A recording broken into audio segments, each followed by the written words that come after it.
In early 1944, the Soviet breakthrough at Leningrad pushed the fleeing German forces west into Estonia and toward a corridor that narrowed to a single route leading to the Baltic coast. Everything came down to one position: Narva, a frontier city on a frozen river that could carry men, guns, and armor straight across its surface. Waiting there was a mixed corps found nowhere else in the world. Alongside the Germans were volunteers from Denmark, Norway, the Netherlands, and Estonia, all holding the West Bank while Soviet divisions gathered on the far side. If Germany hoped to slow the Soviet advance in the north, Narva had to buy them time, but doing so would mean paying a staggering price. When Operation Barbarossa began and Germany invaded the Soviet Union in June 1941, the capital of Leningrad became one of Hitler's first targets. By September, the city was surrounded. For the next 2.5 years, German artillery pounded all the streets while civilians starved through entire winters without fuel or food, surviving on ounces of bread and melted snow. Through it all, the city refused to break. Though Germany's elite Army Group North maintained the siege along the Volkhov River, by late 1943, after Soviet victories at Stalingrad and Kursk, the balance was shifting. As a new year began, Soviet Premier Stalin ordered the complete liberation of Leningrad and a drive west toward the Baltic Sea. On January 14, 1944, Marshal Leonid Govorov's Leningrad Front and General Ivan Fedyuninsky's Second Shock Army launched their offensive with one of the heaviest bombardments of the war and history. Soviet rifle divisions broke through at Krasnoye Selo and Ropshar, destroying German positions that had collapsed. By the 27th, after 900 days, the siege was finally lifted. As trains with material and food finally entered the city without shellfire, Germany's Army Group North, commanded by General Georg von Küchler and responsible for maintaining the blockade, had no choice but to retreat. The Germans fell back west through snow-choked roads into the narrow corridor of land between Lake Peipus and the Gulf of Finland, a strip that led directly into Estonia, a small Baltic nation on the Soviet Union's northwestern border. At the very center of this corridor stood Narva, a medieval city on the Russian-Estonian frontier dominated by a stone castle and the river that shared its name. The body of water, only a few hundred yards wide, froze solid during winter, meaning whoever controlled it held the gateway key between Russia and the Baltic coastline. For Hitler, losing Narva meant losing Estonia, cutting Germany's supply line to Finland and opening the Gulf of Finland to Soviet warships. The leader even called the area the Fortress Europe. So it was no surprise when his absolute order was to hold the city at any cost. Defense of Narva fell to SS Obergruppenführer Felix Steiner and his 3rd SS Panzer Corps. Army Group North was in complete disarray, with its headquarters cut off from divisions. Hitler's orders were contradictory. Retreat was forbidden, but no reinforcements arrived. Steiner commanded a mixed force of German regulars and volunteers from across occupied Europe. Danes of the Nordland Division, Norwegians of Norge, Dutchmen of Netherlands, and the newly raised 20th Estonian SS Division. For reluctant locals, this was a last chance to keep the Soviets from returning. Though the Corps lacked armor and heavy artillery, they relied on trenches, minefields, and the frozen river as their main defense. Marshal Leonid Govorov, commanding the Leningrad front with orders to pursue without pause, sent his Second Shock Army directly toward Narva. At the same time, the 8th Army swung south along Lake Peipus to threaten encirclement. By early February 1944, the front narrowed to a single choke point, the Narva River.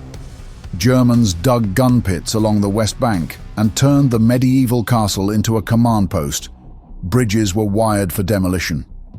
Across the frozen waterway, Soviet scouts tested ice under artillery fire, mapping crossing points. On February 2nd, advance units of the Soviet Second Shock Army reached the eastern bank. Under fog and smoke, assault groups crossed and seized shallow positions near the villages of Krivasu and Sivertsi. Bridgeheads were small and exposed, drawing fire from German batteries hidden in ruins. For the first time since 1941, Red Army troops stood on Estonia's frontier. Govorov understood that the delay would strengthen German positions. He ordered immediate attacks. Through February and March, Soviet artillery and rockets pounded the western bank day and night. Each barrage was followed by waves of infantry moving over ice. Several crossings were made, but every foothold gained brought Steiner's counterattacks.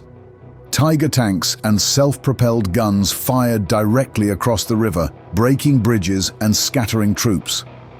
On the night of March 6th and 7th, Soviet bombers and artillery leveled Narva. Oil depots ignited, and for 2 days the city burned. When the smoke lifted, almost nothing remained but stone walls and ash. Narva was no longer a city, but a line of fire. Spring brought thaw and exhaustion. Snow melted into deep mud that swallowed vehicles and slowed movement to a crawl. Both sides dug in, and the front solidified into a static siege. Soviet bridgeheads clung to the eastern bank, small pockets surrounded by marsh and flooded fields. Each attempt to widen them was met with German artillery fire. Steiner's officers refined their gunnery until they could call fire almost on top of their own lines. Defenders were spread thin, sometimes one man for every 10 yards of riverbank, but they held. Danish and Estonian soldiers shared dugouts and rations. Dutch and Norwegian units rotated through shattered buildings. Languages and uniforms differed, but conditions were identical: mud, cold, hunger, and constant artillery. Soviet probes continued daily, usually at dawn, each repelled at close range. The Red Army's early surge from Leningrad had slowed into attrition. In June, the wider war turned against Germany. Far to the south, the Red Army launched Operation Bagration, destroying Army Group Center in Belarus. To prevent Steiner from sending reinforcements or retreating, Marshal Govorov renewed assaults at Narva. For weeks, the Second Shock and Eighth Armies threw men and armor against the same approaches, determined to tie down every German division. Casualties rose into the tens of thousands. Ammunition grew scarce, and supplies arrived only at night under air attack. Soviet bridgeheads had widened, and the German northern flank was bending. After 5 months of continuous battle, the defenders had delayed the Red Army. The next fight would be on higher ground. On July 24th, under orders from Army Group North, Germans began a staged withdrawal toward prepared defenses 12 miles west. The Tannenberg Line, fortifications anchored on 3 glacial ridges called the Sinimäed, or Blue Hills. Germans had been strengthening the line since spring, cutting bunkers into slopes and laying barbed wire and mines. The withdrawal took place under constant fire. Soviet artillery pounded bridges while fighter bombers attacked columns that jammed the narrow roads. Rear guards held until the last moment, then blew crossings behind them. On July 26th, Soviet troops entered Narva's ruins. Engineers erected pontoon bridges while main formations pressed west. 3 ridges ran north to south: Grenadier Hill, Kinderheim Hill, and Lager Hill. Open meadows stretched before them. Dense forest concealed German positions on reverse slopes. Steiner's 3rd SS Panzer Corps, entrenched with what remained of Nordland, Nederland, and the 20th Estonian Division. Reinforcements from the 11th Infantry Division stiffened the line. There would be no further retreat. On July 27th, the Soviet 2nd Shock and 8th Armies opened their attack. Artillery fire rolled across the hills, followed by bombers that cratered the slopes. Soviet tanks and infantry advanced uphill. German guns held fire until attackers were close, then erupted from concealed positions. Machine guns and mortars swept the ground. Flamethrowers ignited dry grass. First assaults were driven back with heavy losses. In early August, fighting reached its peak. Soviet troops at times reached the crests, only to be pushed off in close combat. Grenadier Hill changed hands several times. Estonian troops defending their homeland fought with particular determination, often at bayonet range. Both armies neared collapse. Soviet casualties exceeded 100,000. With the line bending and no reserves available, Army Group North ordered a final withdrawal from the hills. Though Steiner's corps had held for weeks, it could hold no longer. By mid-August 1944, the battle for Narva was over. The Red Army had forced the Germans from the Blue Hills and turned south and west. Far beyond Estonia, summer offensives were tearing open the Eastern Front. Operation Bagration had destroyed Army Group Center in Belarus. In the north, Army Group North withdrew from the Tannenberg Line toward central Estonia to avoid encirclement.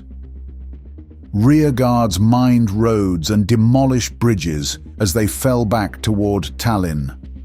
Steiner's multinational corps had held at terrible cost. Of roughly 150,000 men who served under him since February, more than half were killed in action or wounded. Soviet losses were higher still, estimates exceeding 100,000. Soviet forces occupied Narva's ruins and advanced west. On September 17th, they reached Tallinn after brief resistance. The Red Banner Baltic fleet re-entered the harbour it had lost in 1941. For Estonia, the cost was high. Retreating Germans conscripted thousands into rearguard units. When the Soviets returned, they reimposed political control and began deporting suspected collaborators. The country had traded one occupier for another. Army Group North retreated south through Latvia and Lithuania. By autumn, Soviet forces cut them off in the Courland Pocket, where they remained until Germany's surrender in May 1945. The Narva campaign delayed the Soviet advance for 6 months, but could not change the outcome. With Estonia secured, the Red Army controlled the Baltic coastline. This opened supply routes through the Gulf of Finland and protected the northern side of the Soviet push into Poland and Germany itself. At last, Germany's hold on the north was broken.